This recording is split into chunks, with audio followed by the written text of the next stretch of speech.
les había propuesto que quienes quisieran podían escribir algún texto, no importaba la extensión, en fin, sí que tuvieran en cuenta como factor principal de ese texto que no fuera algo que tuviera que ver consigo mismo, con uno mismo, sino que requiriera el esfuerzo adicional, la tarea adicional de tener que consultar un poco, de averiguar, de entrevistarse, dialogar con alguien para poder escribir sobre esas otras cosas que no tienen que ver con nosotros, digamos que es lo que generalmente en el oficio de escribir es a lo que más le va a tocar a uno, y es escribir sobre cosas que no tienen que ver con uno y que por lo tanto requieren unos ejercicios formales de identificar quién es el que habla, qué dice, cómo lo dice, en qué orden lo dice. Si ustedes quieren, quien quiera pues compartirnos, leer alguna parte de su texto completo, eh, adelante para que allí entremos ya en materia con base en esas elaboraciones de empezar a identificar cosas que nos van a servir para escribir.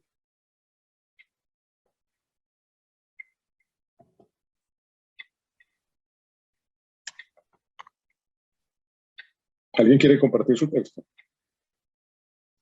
Yo quisiera, pero les quería pedir un momento que lo estoy abriendo en el correo ya. Sí, claro que sí, adelante, claro, espera.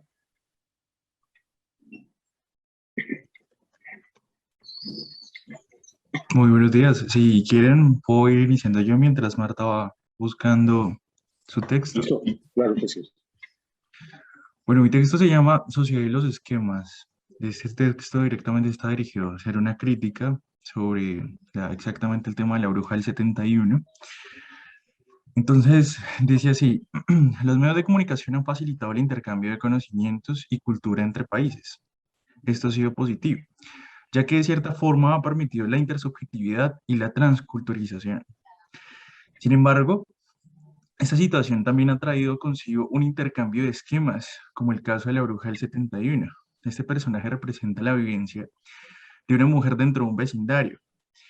Esta serie describe una cotidianidad donde ella está constantemente detrás de un hombre, don Ramón, que tan solo la usa para su propio beneficio. Es decir, se evidencia como la señora se encuentra cortejando a su vecino que no es correspondido. Dentro de este contexto social se le atribuyen también imágenes como promotora del cotilleo, brujas, entre otros.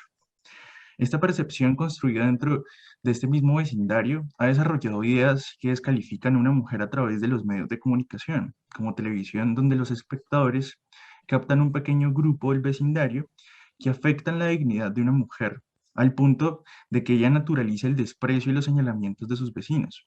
Esta imagen de la mujer y el cotilleo también es un factor común repetido en varios programas de televisión y redes sociales, abriendo la pregunta hasta qué punto es cómico y cuándo comienza a ser despectivo. Muy bien. Lo primero que tengo que decirte, Miguel, es que muy bien.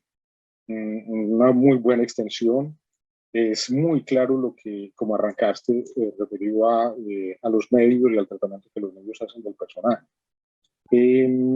Como todos vemos, pues el texto es un texto de opinión en el que Miguel quiere convencer, ¿cierto?, con sus argumentos al lector, de compartir sus ideas para que, ¿cierto?, la gente persuadir, digamos, un poco al lector de que las ideas que está exponiendo se defienden solas, ¿cierto?, lo convenzan. Escribí muy bien, Miguel. De pronto noto, sí, aunque tener la riqueza verbal para utilizar palabras sinónimos, antónimos, ¿cierto? Que no se vuelve monótono el texto en el uso de muchas palabras, ¿cierto? Nuevas. Sí, de pronto hay un pequeño riesgo que uno corre cuando uno se aferra a palabras que pueden no ser muy comprensibles, y ese es de pronto el uso de tecnicismos, ¿cierto? Creo que utilizaste uno o dos en las 3 o 4 primeras líneas. Eso es normal, pero también uno debe entender que cuando escribe, en la mayoría de las ocasiones escribe para público general, para un público común, digamos para un público medio, que es, digamos, que tiene un nivel educativo muy promedio, y a veces el uso de palabras un poquito especializadas puede hacer complicado el entender el texto. Pero en general veo orden, si hay orden en las ideas, eso es un factor muy importante que seguramente va a ser una conclusión de este taller, y es un principio básico para escribir es tener orden en los pensamientos, y ese orden en los pensamientos va a ser mucho más fácil plasmar esos pensamientos con orden, es decir, pensar ordenadamente para escribir ordenadamente. Continuamos. Pero muchísimas gracias. Y sí, Muchas gracias. toda la razón. Muchas gracias.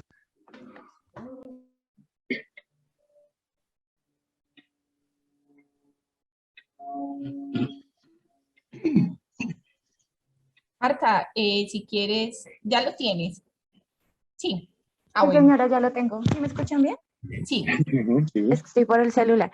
Bueno, profe, ahí tú habías escrito que podíamos escribir sobre algún tema que nos hubieran pedido escribir, y en Sí. uno de los temas, o nos sugerías unos temas, había un tema sugerido que era en relación a un pueblo étnico que pues nadaba en el mar y buceaba.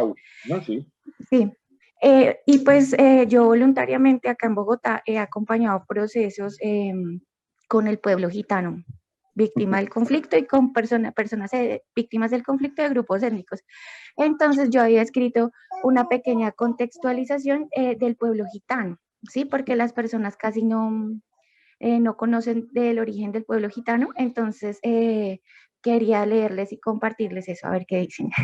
Perfecto. Listo. Dice, sobre el origen del pueblo rom se ha hablado mucho. Este ha sido bastante discutido debido a las prácticas tradicionales asociadas al nomadismo. Sin embargo, estudios de orden lingüístico son los que han permitido rastrear un origen certero a través de la fonética del idioma romanés, que permiten asociar la lengua a raíces hindúes, especialmente de las regiones del Punjab y Sindh al noreste de la India. Frente a la llegada a América y Colombia, esta se remonta al tercer viaje de Cristóbal Colón, en el cual llegaron 4 gitanos y otros más que venían de polizones, quienes se asentaron en diferentes zonas del país como Antioquia, Guajira. Posteriormente llegó otra oleada huyendo de las guerras mundiales en Europa, que dejaron más de 500.000 de gitanos muertos en campos de concentración nazi, quienes además escapaban de la persecución y discriminación en el continente europeo. Actualmente, en Colombia, según el censo realizado por el DANE en 2018, 2.649 personas se reconocen como gitanos. Esta estadística disminuyó frente a la misma actividad realizada en 2005, debido a que el operativo censal más actual se realizó con mayor precisión, puesto que participaron referentes ROM en la actividad. En el país es posible ubicar alrededor de 11 compañías en varias ciudades, pero la mayor concentración poblacional se da en Bogotá, con la presencia de 2 organizaciones, seguida por Santander. Dichas compañías están ubicadas en zonas como Atlántico, Bolívar, Valle del Cauca, Norte de Santander, Santander y Nariño, y en la ciudad de Bogotá. Estos también son los departamentos a los que pertenecen las ciudades donde se encuentran las principales compañías: Barranquilla, Cartagena, Cali, Cúcuta, Girón e Ipiales. Datos de la Procuraduría. Las compañías son grupos familiares, es decir, grupos que a partir de alianzas optan por compartir espacios para vivir cerca o itinerar conjuntamente, los cuales son patrilineales y liderados por el Cere-Rom u hombres casados con hijos, reconocidos como líderes por las demás personas de su grupo. Desde hace más de 18 años existe el proceso organizativo del pueblo rom gitano de Colombia, ProRom, el cual ha sido liderado desde la ciudad de Bogotá y ha trabajado por la visibilización del pueblo rom, que ha sido fuertemente discriminado por los estereotipos negativos sociales que históricamente han permeado la cultura popular. Este trabajo se ha centrado en la incidencia para la promoción y pervivencia cultural y la inclusión en políticas públicas que permitan el acceso a derechos humanos, teniendo en cuenta las costumbres ancestrales tradicionales que permiten el desarrollo de los miembros de las compañías, protegiendo su identidad cultural. El pueblo rom, al igual que otras agrupaciones étnicas del país, sufrieron un impacto desproporcionado generado por el conflicto armado, el cual ha afectado a todos los colombianos en el territorio nacional, pero a los gitanos amenaza con acabar con sus formas de vida y pervivencia étnica. Es así como continúan los ejercicios de incidencia para proteger y visibilizar a un pueblo de paz que contribuye a la diversidad étnica colombiana. Muy bien, Marta. Me llama la atención, ustedes escriben muy bien, es decir, saben en qué están, en qué historia están. En el documento, en el texto de Marta, perdón, sí, efectivamente, como ella lo anunció, es una contextualización, es un texto documentado, muy documentado, en el que se nota que Marta hizo la tarea de investigar, es un texto de carácter investigativo. Tiene muchos sitios que hacen, digamos, que le ayudan a recrear un poco a que uno vaya mentalmente a lugares, a regiones, a departamentos. Es un tema que es cierto que es interesante porque no es un tema usual, el pueblo gitano, de eso no hablamos todas las personas todos los días, y no sabemos y no conocemos, y ese es un gancho. Ese es un gancho. Hay dos ganchos, por llamarlos así, en el momento de escribir.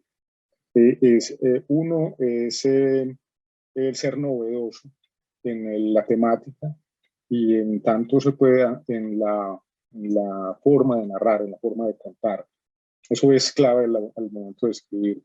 Porque si uno no marca la diferencia, y ahí está una muy buena medida el sello personal, y ese sello personal precisamente hace relación al nombre de este taller, la magia de contar, el desafío de la escritura, el lenguaje del corazón, y es uno siente cuando una persona que está escribiendo lo hace de corazón o lo hace porque le toca, sin importar qué tan formal, qué tan histórico sea el texto o qué tan divertido, tan entretenido. Eso realmente no tiene que ver porque siempre va a haber un público para cualquier escrito, para cualquier texto. Pero aquí se nota así, hay un ejercicio de configurar ideas que no son las ideas propias, sino que están ya, que existen, ¿cierto? Ese trabajo de historiografía ya se hizo. Muy bien, Marta, y creo que además tanto Miguel como Marta hilaron muy bien las ideas, y eso se nota en la extensión de los textos, ¿cierto? Son capaces de ir mucho más allá de las simples líneas que muchas veces, en lo que veíamos en la anterior sesión, no sucede en ese momento natural de enfrentarse a la página en blanco, cuando no solamente le ocurren como dos o tres cosas y ya no avanza. Muchas gracias, Marta, muy bien. ¿Alguien más quiere compartir el texto?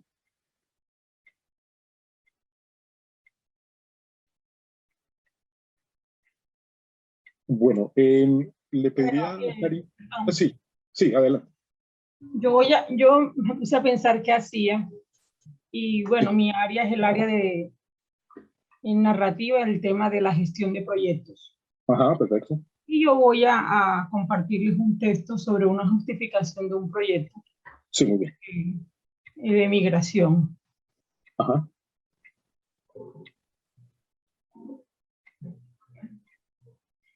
Según el informe de Migración Colombia, a la fecha del corte del 31 de enero del 2021, 1.742.927 venezolanos se encuentran radicados en Colombia, donde 759.000 son regulares y 983.000 se encuentran aún de manera irregularidad.